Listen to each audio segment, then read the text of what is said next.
Olivia Chow remains the front-runner in Toronto's mayoral race according to the latest poll, but the three candidates directly behind her each have some momentum going into the final week of the campaign.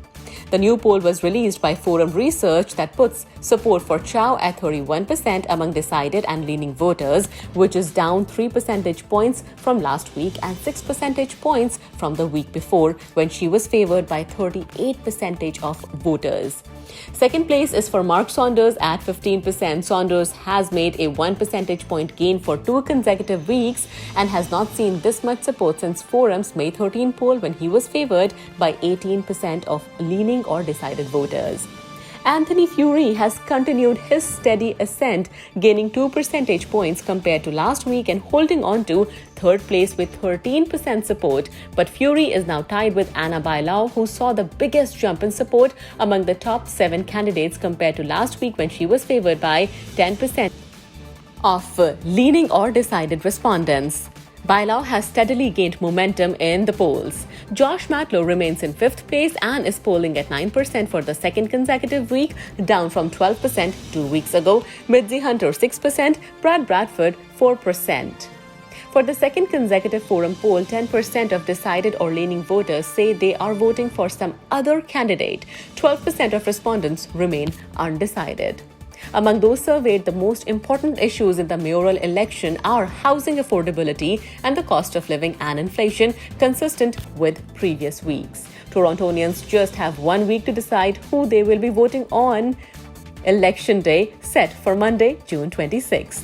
Now, on June 26th, from 10 a.m. to 8 p.m., eligible residents can cast their votes for the candidates they want to see at the helm of Toronto. Who can vote in Toronto's election? In order to vote in the city of Toronto, you must be a Canadian citizen, at least 18 years old, a resident in the city of Toronto, or a non-resident of Toronto but you or your spouse own or rent property in the city.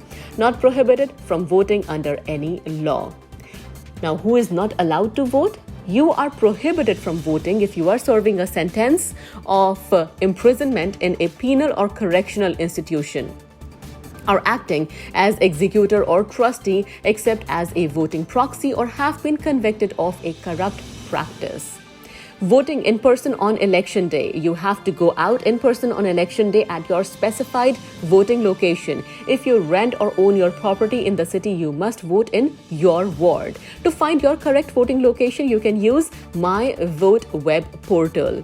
Curbside voting is also available. If you are physically unable to go inside the voting location, you can request to have your ballot brought to your vehicle outside of the building or to another area within the voting location.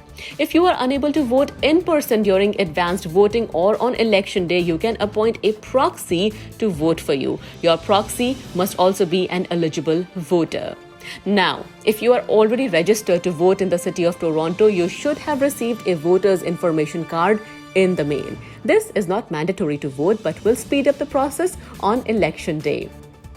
You can find out if you are registered to vote or already on the voters list by emailing voterregistration@toronto.ca or call 311 using My Vote.